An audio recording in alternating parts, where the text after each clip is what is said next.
Welcome back to the channel. Alva here, and today I want to go over our thoughts on the new Marauders United Allies update. It's been out for a few weeks now, and we've been playing the crap out of it, and Titanfall 2 for some reason. And when I'm not deep in thought like Zenith Dragon, where are they, though? He's got a point. Why can't I fold out my club stuff? Most all mats and K1s always have their stocks. What is this person's plans? I have been thinking about what to report back to you guys. But first, I want to give a quick shout out to a band that's been on our channel, Snooper. Snooper was one of the first bands to let us use their music. You've heard them around before during our intros, and we thank them a ton.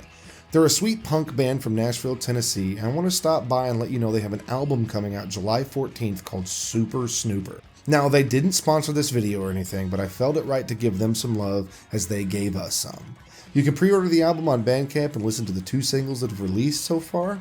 I've got the links down in the description for you to take a look at. Hell, I might even try to catch them in Nashville with Prison Affair on June 5th. It's just some sweet punk for you guys to keep an eye on. Now, let's get into the video.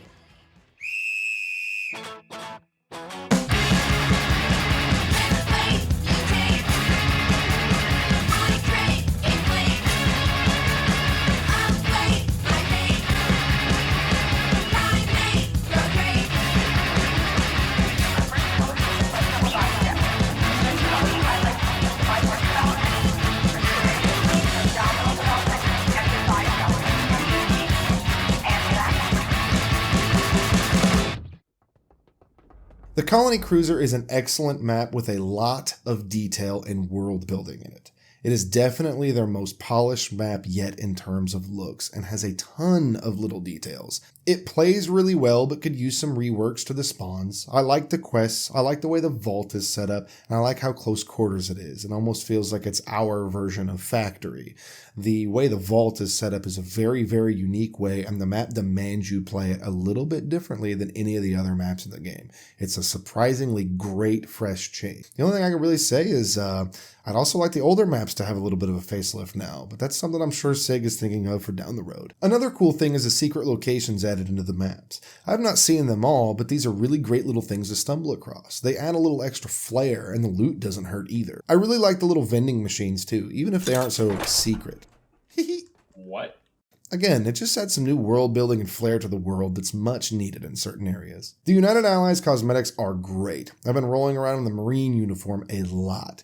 They look intimidating and are immediately recognizable to anyone interested in US Army history or Army surplus. Again, these are a massive step up from the default ones, and I love it. I really enjoy all the new voice lines.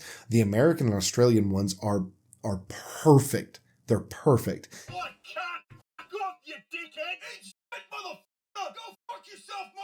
And both sound exactly like what we think of when we think of 80s sci-fi. I love it. Red barrels and barricades are a step in the right direction. I love hearing people use them. In my original write-up, I discussed leaning into a more hunt showdown style of gameplay with noises randomly going off. Barrels, barricades, grenades, etc. are all a great way to show off where players are and make the game feel more alive. I just like hearing a blast of grenades with gunfire while I'm making my way through the Colony Cruiser. It's just great to hear. I also like how these new barricades basically force players to give away their location on the map unless they have a melee weapon. Even the new weapon detectors just add some new flair to the game that I really like. I just like the way the sound is going. Grenades and grenade launchers have not seemed to break the balance of the game, but are incredibly useful in a ton of locations. And for some reason, it's taking me back to my Counter-Strike days. Lobbing flashes around corners before pushing, smoking off entrances, and decimating foes holding tight angles on me. They've been a great resource, and the fact that you unlock them fairly early on, and their spawn rate in the world is very high, it's been wonderful. I don't have any complaints. VOIP has been excellent. I'm a door sexual. I like looking at doors, okay? Just don't watch. That's kind of freaky. Though I hate to say that we've not had as many interactions as I thought we would. I'd say for the few weeks VoIP has been out, we've probably talked with about half a dozen people or so. Though when we do get to talk, it is amazing. People will try to haggle with you, betray you, and even try to trade. It's awesome that this went from a not a planned feature to the most requested feature in a matter of weeks of the game releasing in early access. I'm glad SIG moved this up as a top priority and we finally have it. I think it will help the game have more life in between updates as well, as people just want to hop on and goof around in Marauders a little more now that they can talk with people. I do think it's strange that it's off by default, as I assume a lot of casual players won't even notice it as a setting. Also, to quickly add, if you didn't know, you can do ship-to-ship VoIP as long as you're the pilot, and you can smack talk other pilots. It's great. The new sounds are great. I mentioned this in my impressions, but man, is it good. I like the airlocks and bullet noises. I think it's all coming to a good place. But we'll need some more to be truly fleshed out. I'm thinking heavier boots, something like Isaac Clarke in Dead Space, maybe. This is something that came to my head right quick. But I've not tested it yet, but I'm looking forward to exploring the new crouching, walking, running, spatial, and distance settings in our newest Marauder Science episode, and seeing how much they differ from the last settings. That video should be out fairly soon as well. So make sure to hit like and subscribe if you want to stick around and see some of that.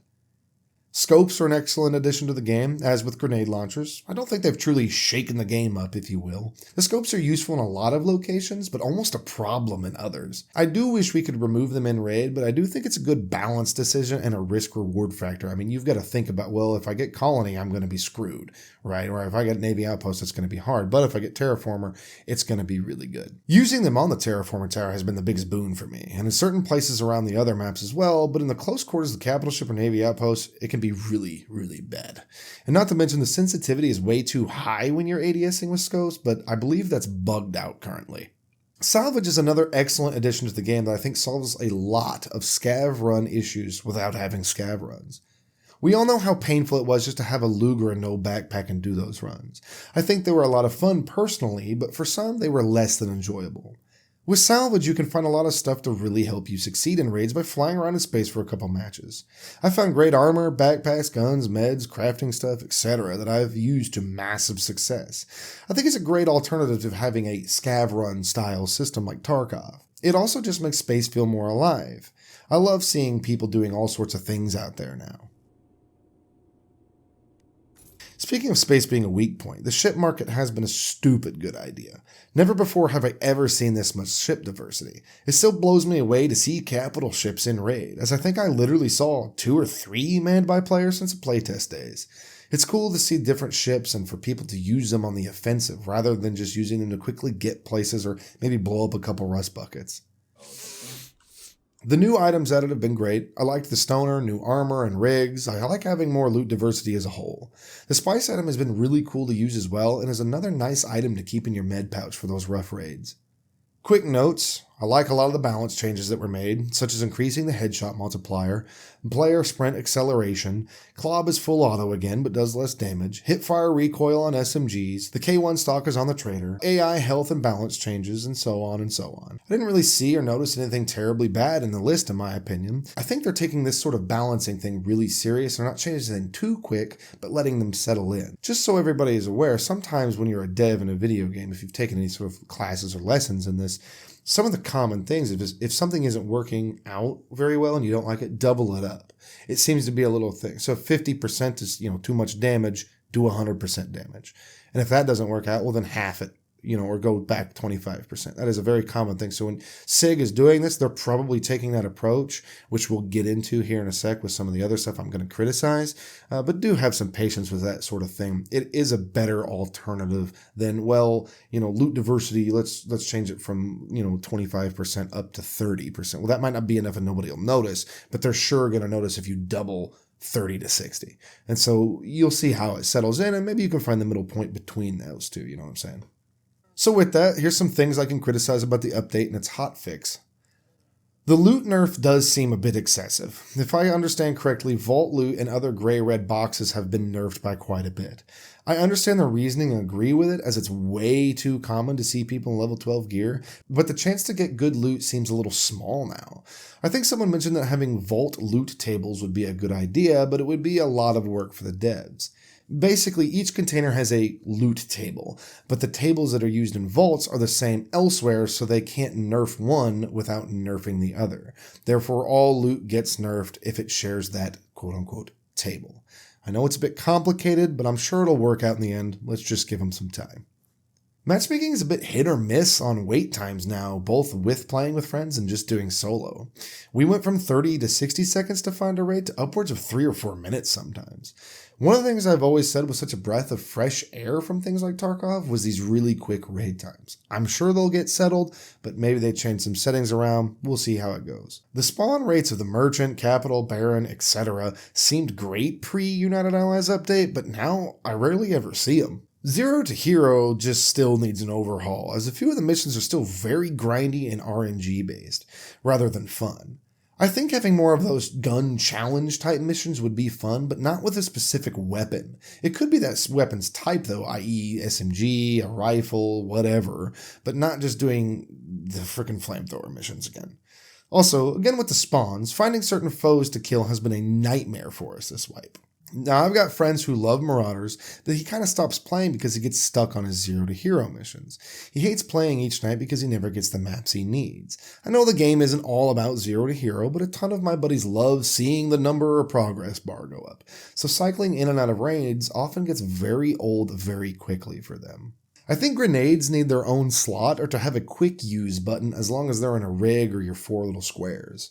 Breaching is still just a weird topic for us. I still feel like having a threshold of damage would be a good change, i.e. you gotta be like 50% health, but we've lost count of how many times we spawned in, moved about 10 feet, and then been breached by a panzer juicer. I saw someone mention that breaching 100% health ship should do a ton of damage to the player breaching, and I honestly agree with that. More money sinks and forms of progression are needed, more than just the Zero to Hero or the Trader grind. Having something like a hideout or a den is something I've been kind of torn on, but at the same time, some mentioned it and it's kind of an excellent idea. I like the idea of a hub world where you can gamble with other pirates, drink, roleplay, etc. You've got your own room maybe that you can upgrade for minor buffs in the game. I think even being able to get a computer in your room where you can pick a map that you want each day would be excellent. Of course, you'd have to grind for these things in that PC. Or what about some sort of med station that gives random meds daily, or just a place to even put little badges of the enemy types you've killed like XCOM 2 does, or posters on the wall for certain achievements, just something else to keep people invested and keep them sticking around. That's not just making Zero to Hero more grindy or something, not that I'm saying it is, it's just I don't want that path to be the thing. There's more grind, just more to do. AI changes to their damage was a good idea, but they also need to have a little bit of the reactions slowed down a tad. I know this is likely a very hard ask because a lot of games have really struggled with that, but it's weird to get hit in the chest twice on merchant ship by an unknown security on the other side of the map. One last thing that's working well, I think, but could be added upon, is things to do in space. We're finally getting to the point where there's a ton to do, and it's nice, but I still think it could use more. I like seeing people boost off to Salvage, to kill the Baron, to go to Raid, go to the Merchant, etc., as it makes the raid maps feel less hectic like it was in the playtest, where it was an occasion to run into another player. Now, I am all for PvP, but I think having more to do in space will add to the tension. A great example is a feeling of I don't know where anyone is if I've messed around in space for a few minutes before docking at the spaceport. It's a great feeling, and I think this makes the game feel more dynamic rather than we all spawn and push one location. Finishing up, I really like the update. The only thing I'd really like to see is some facelifts for the old maps and possibly player cosmetics. Of course, I mentioned balanced things, but this is early access and I'm not too stressed about it.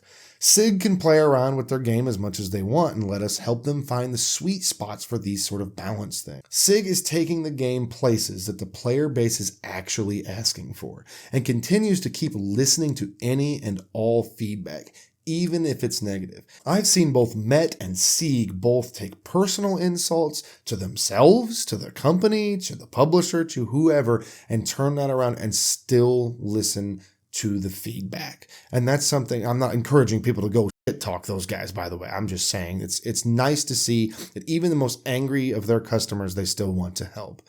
I stand with SIG and trust them entirely to keep this thing plowing full steam ahead. We look forward to the future of Marauders. The United Allies update has shown us again that SIG is making a kick-ass game and is here to stay.